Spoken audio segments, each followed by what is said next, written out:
Pessoa de um querido amigo e ex-aluno João Calves, que hoje pela manhã me deixou emocionada. Eu sabia que nesse momento eu estaria emocionada, porque realizo um sonho de lançar um manual de direito penal, mas de manhã, ao ver meu ex-aluno iniciando os discursos desse evento, eu vi o quanto ele cresceu. E embora eu jamais tenha imaginado sucesso diferente, ver ao vivo é sempre emocionante. Então gostaria de parabenizar o João Calves e dizer que o próximo sonho que eu quero realizar é ser coautora, junto com ele, de uma obra de direito criminal.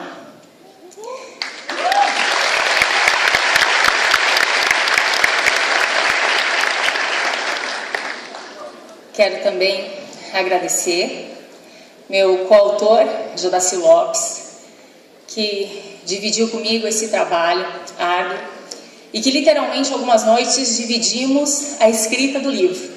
Era ele no computador e eu rabiscando para a gente fazer alguns gráficos que eu sabia que eu não teria competência para fazer nos programas de computação. Então realmente foi escrito a quatro mãos e também é uma honra por ser um ex-aluno.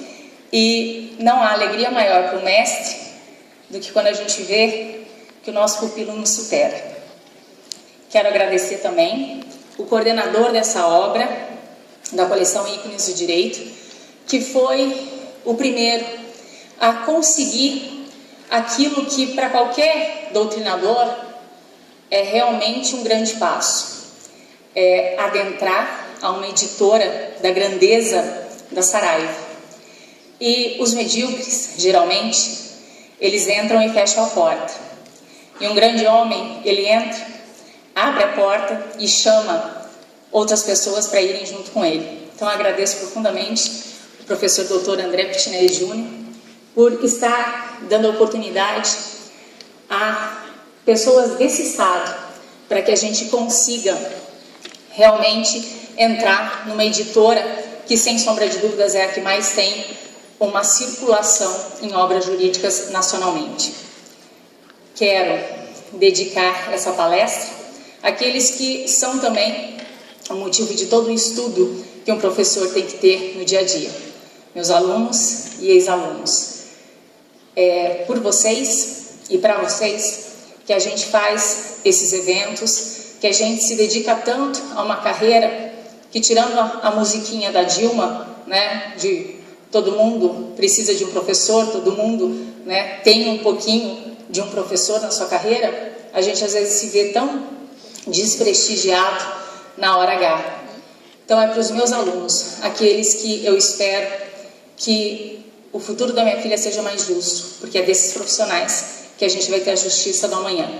Gostaria de honrar, de agradecer a presença dos profissionais, dos professores colegas, que tanto se empenharam para que a gente pudesse ter um evento lotado assim, no mês de outubro, em que já está todo mundo mais preocupado com a decoração de Natal. Né? Eu sei que não é o melhor mês para se fazer um evento, principalmente dias 30 e 31, mas se a gente teve sucesso, é porque todos os nossos professores da UCDB, da FADIR, que são as principais instituições que contribuem nesses eventos e participam desses eventos, se empenharam para que isso acontecesse. Quero cumprimentar o meu colega de mesa, e mais do que de mesa, hoje debatedora, professor Lamartine Santos Ribeiro, agradecer também a sua presença e a sua força de sempre. Bem, em março deste ano, eu estive aqui falando dos crimes de trânsito. E quando surgiu este congresso, eu pedi permissão para tratar de novo desse tema, mas lógico que não subestimando os nossos ouvintes, mudando a palestra, fazendo o mesmo tema, mas com uma palestra totalmente diferente. E a escolha se dá porque sábado, depois de amanhã, dia 1º de novembro, entra em vigor a Lei 12.971 de 2004. A Lei de Maio teve um grande período de vacatio legis e agora sábado ela entra em vigor.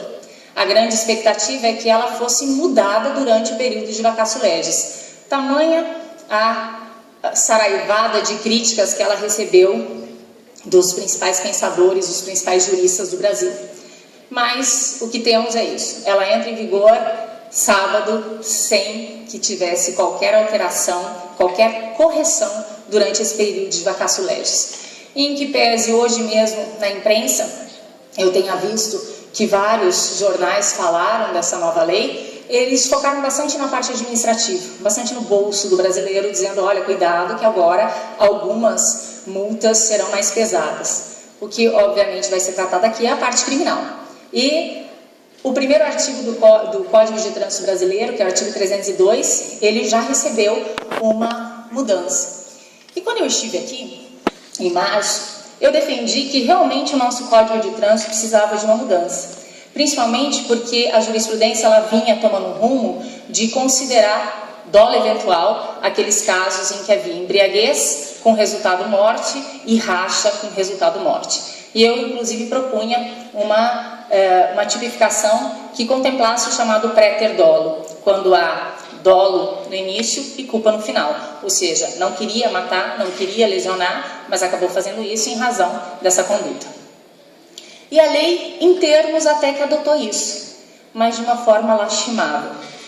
No primeiro dispositivo, trouxe uma qualificadora, e a gente sabe que qualificadora é quando torna o crime mais grave, uma qualificadora no homicídio quando ele é praticado em virtude de racha ou em virtude de embriaguez ao volante. A grande questão é que a qualificadora não aumentou as penas, ela simplesmente mudou a pena de detenção para reclusão. E os meus alunos de segundo semestre já sabem que essa diferença na prática não traz absolutamente nada de mais rigoroso. Infelizmente, quando o legislador ele se utiliza de uma determinada expressão, ele tem que dar razão para essa expressão, do porquê estar utilizando uma expressão diferente. Por exemplo, na lei de drogas, para o usuário de drogas, fala-se em pena de advertência, e se ele descumpre, certo? Chega e tapa o ouvido na frente do juiz, tem a possibilidade do juiz dar a admoestação verbal. Como se houvesse diferença, né?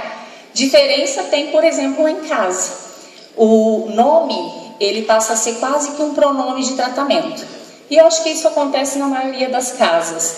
Quando, por exemplo, eu me refiro ao meu marido como lá, é porque tá tudo bem, né? A gente vai falar de alguma coisa bem alegre.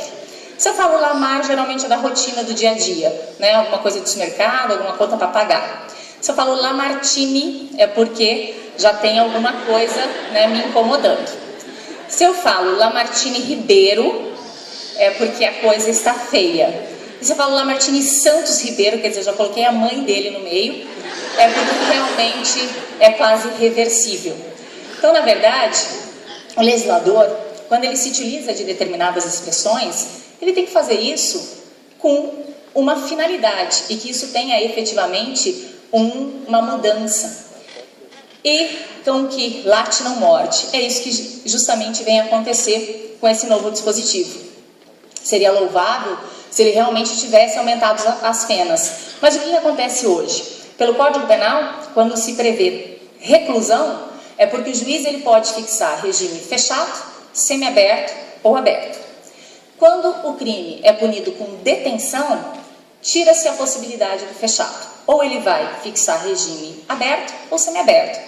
Mas o que manda mesmo na escolha do regime é a quantidade de pena fixada e outros requisitos de caráter subjetivo do réu. Nessa pena máxima de 4 anos, o juiz ele vai fixar o regime aberto, seja reclusão ou seja detenção. E mais, em se tratando de crime culposo, vai ser possível a substituição da pena privativa de liberdade por restritiva de direitos. Então essa é uma lei, nesse dispositivo, que eu digo que tem vigência, porém não tem eficácia. Mas a gente até engoliria isso, ou seja, deixaria ele lá no canto, esquecidinho, né? Aquele artigo que a gente não vai, é café com leite, se não tivesse um erro maior. Esse legislador, ele também alterou o artigo 308. O 308 é o que traz o crime de racha.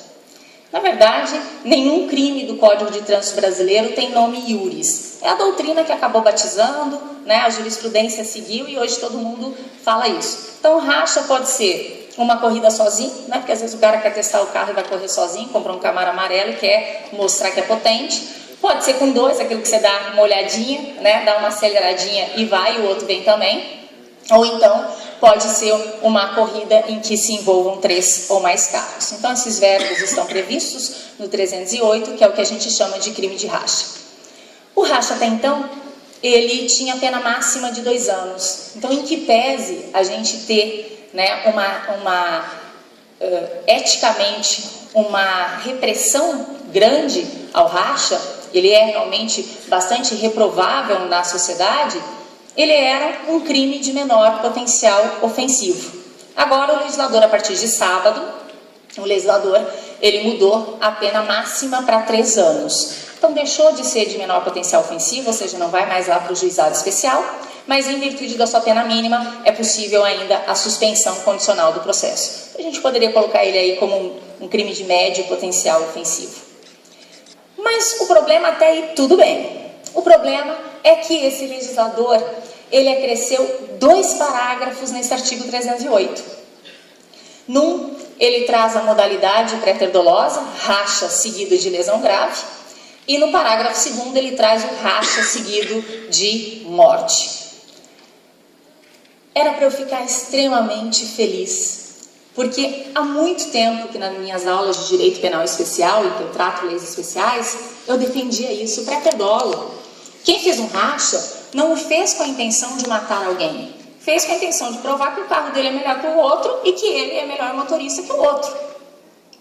Mas a gente estava assistindo um pacificamento da jurisprudência no sentido de que era um indicativo de dolo eventual. Por isso que a gente vinha assistindo na imprensa nacional condenações a 14, a 15 anos de condutores que se envolveram em racha e acabaram provocando a morte de alguém. Essa lei, então, ela vem reforçar aquilo que o Código sempre nos disse. É crime pré-ter doloso. Ele teve dolo no racha, mas ele não queria lesionar. Ele teve dolo no racha, mas ele não queria matar. O grande problema é que nesse dispositivo legal, no que se refere à lesão corporal, o legislador, ele trouxe uma pena de 3 a 6 anos. E aí, a gente tem que analisar o direito penal, vendo essa lei em acordo com todo o resto do nosso ordenamento jurídico. Quando a gente fala em lesão grave no direito penal, a gente inclui tanto a grave quanto a gravíssima. A grave, ela está prevista quando acontecem aqueles resultados tipificados no 129, parágrafo 1º. Por exemplo, perigo de vida, incapacidade para as ocupações habituais por mais de 30 dias, quando há uma debilidade de algum membro, de alguma função, de algum sentido. Então, na verdade, a gente tem arrolado quais são as situações que tornam uma lesão grave. E a gente chama de gravíssima, esse nome não aparece no Código Penal, mas é tratado por toda a doutrina e jurisprudência, quando acontece um resultado um pouquinho pior, né? A incapacidade permanente, a incapacidade de mexer algum membro, de funcionamento de algum órgão, quando há o resultado aborto. Então, são situações mais graves. Só para a gente ter uma ideia, quando acontece isso na modalidade dolosa, a lesão grave no Código Penal tem pena de 1 a 5. E a lesão gravíssima tem pena de 2 a 8. O legislador vem e traz a seguinte situação: se você praticou racha e causou lesão grave ou gravíssima, sua pena é de 3 a 6. O advogado vai ter que instruir o cliente dele a falar assim: não, nega que você tirou racha e que você, sem querer, atingiu a vítima, causando-lhe lesão grave ou gravíssima. Diz que você estava andando de carro, que você viu a vítima, acelerou e passou por cima querendo provocar essa lesão. Sua pena vai ser menor. Então a gente tem uma gravíssima afronta ao princípio da proporcionalidade, porque onde a gente fala que a lesão é culposa, o legislador me deu uma pena maior do que quando a lesão ela é dolosa. Isso é o legislador mostrar um desconhecimento do que a gente já tem no ordenamento jurídico. É dizer, não, eu não estava em racha e sem querer eu atropelei. Eu estava com o carro, eu vi a vítima, eu acelerei para passar por cima. Queria só dar uma sapecadinha, só dar uma lesionada, mas eu fiz de propósito. Sua pena vai ser menor. Ao invés de ser de 3 a 6, vai ser de 1 a 5. Então aqui eu faço a minha crítica a essa nova redação. Hoje pela manhã, o professor Edilson Mongenoli fala que toda vez que surge uma lei, a comunidade jurídica já vem para dizer que ela é inconstitucional, está na moda, né? E eu aqui acabei de apontar, para mim é uma inconstitucionalidade por afronta ao princípio da proporcionalidade.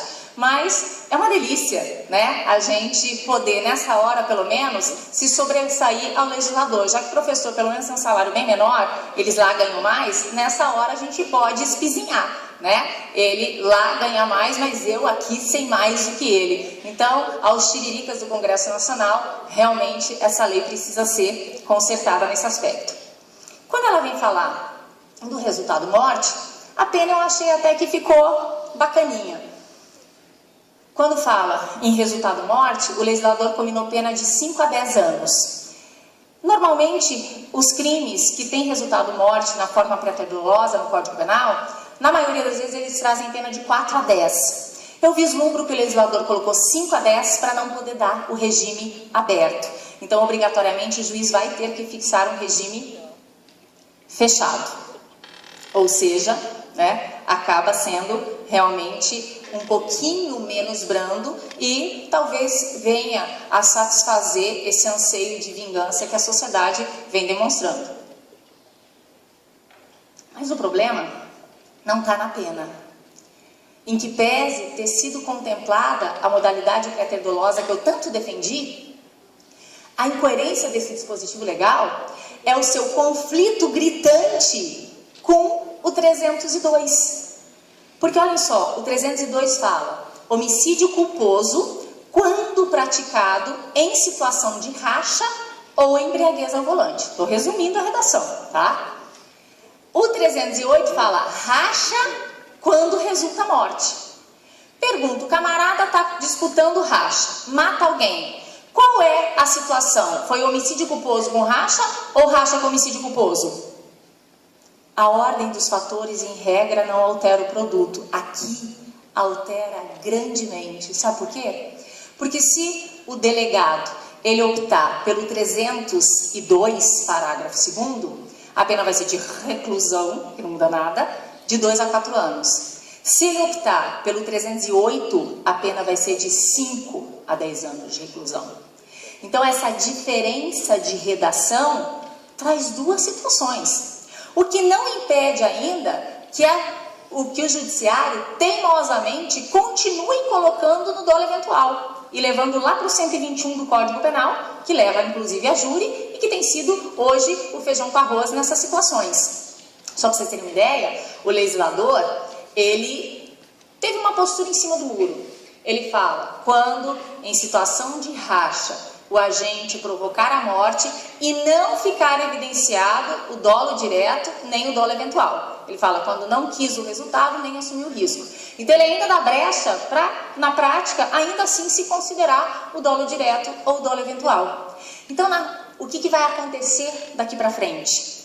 Dependendo da situação, dependendo do comportamento da imprensa, dependendo da sanha da sociedade na repercussão desse fato, o delegado, ele pode colocar no 302 e dar uma pena relativamente branda, ele mesmo vai arbitrar a fiança nesse caso, porque a pena é de 2 a 4.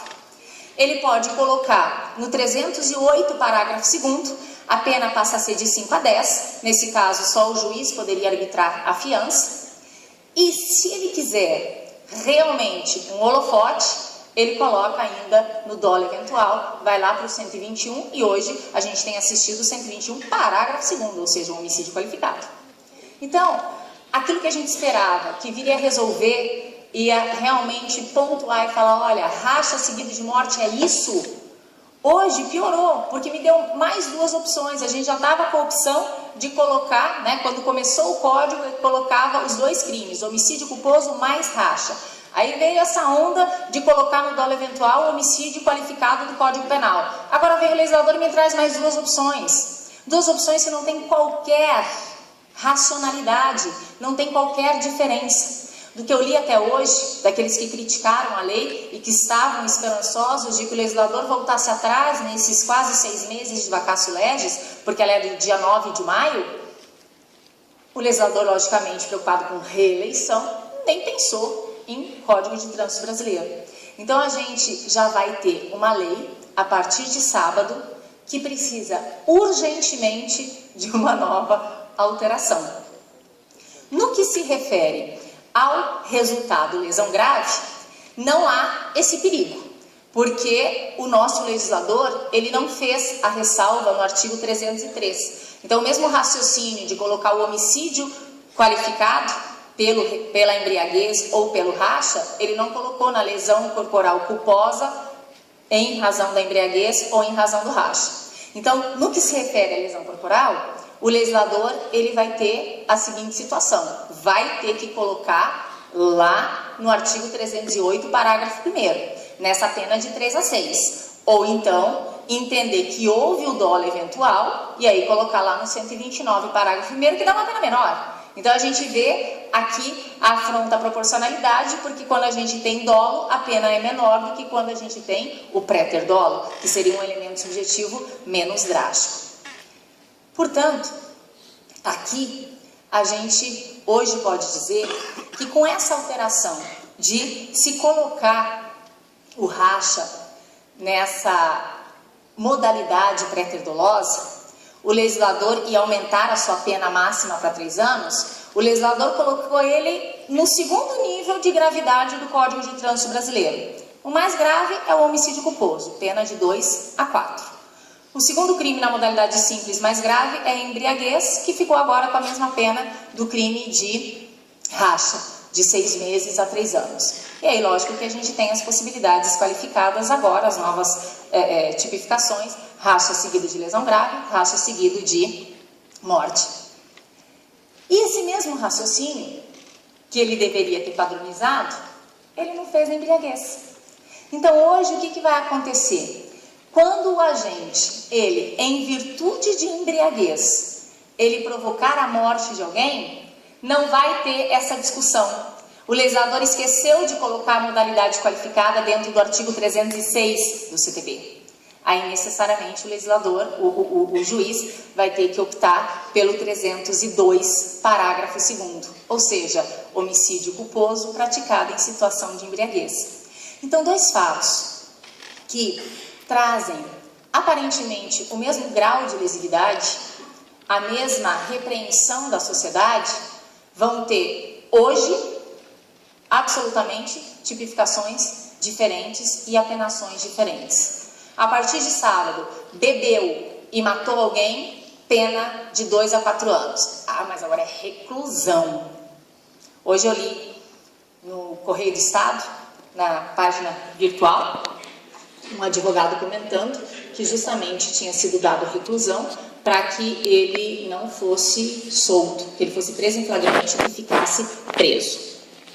Reclusão não impede isso, né? O fato é que o próprio delegado vai arbitrar fiança, como eu disse anteriormente, e o que vai determinar é a quantidade de pena. Então, continua sendo aplicado regime aberto. Essa reclusão não mudou em absolutamente nada a vida daquele que for tipificado nessa conduta. Em contrapartida, se ele, em situação de embriaguez, ele provocar lesão grave em alguém, aí sim a gente pode ter uma discussão, que é a de manter lá no 303 com a pena igual ou ir para o Código Penal Brasileiro com aquela pena que eu disse de 1 a 5 ou na lesão gravíssima pena de 2 a 8 anos. Então, infelizmente, o legislador ele veio e mostrou um profundo desconhecimento. Só que além disso, além de todos esses problemas que eu venho pontuando aqui, de que isso vai ter uma problemática nos fatos ocorridos a partir de sábado, a gente também tem que pensar qual vai ser a consequência na chamada aplicação da lei penal no tempo.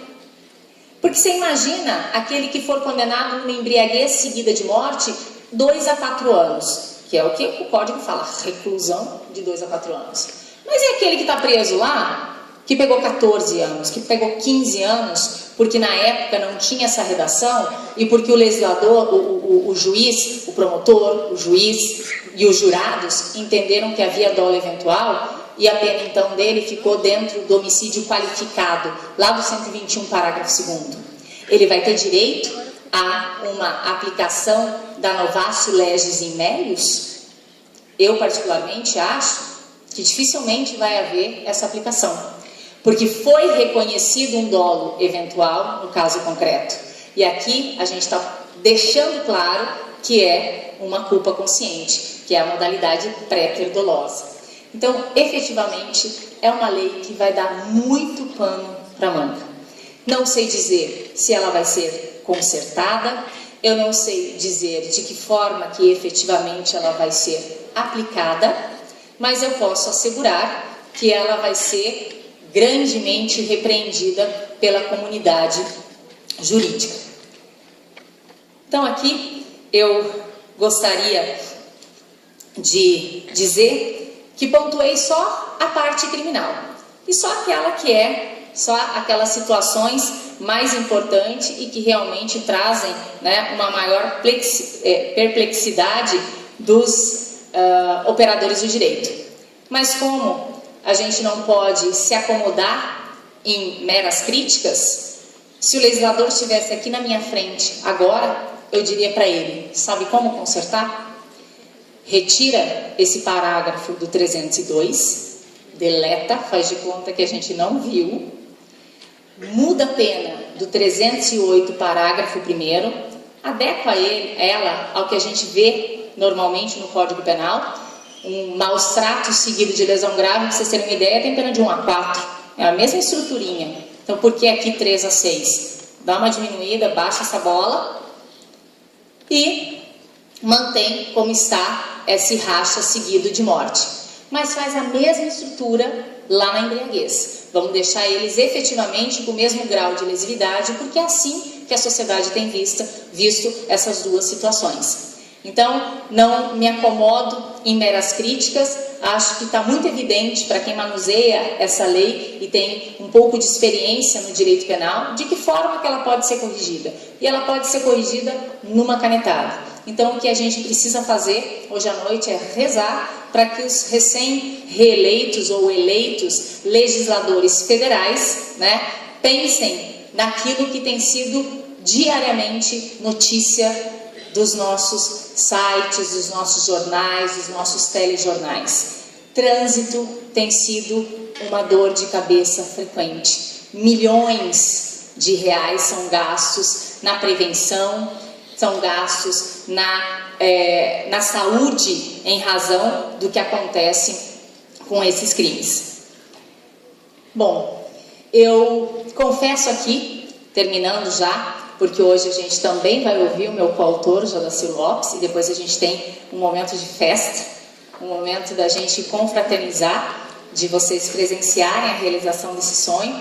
Mas eu confesso aqui diante de todos que, no afã de entregar no prazo, foi 5 de maio, a nossa obra, nós esquecemos de fazer os nossos agradecimentos e a nossa dedicatória.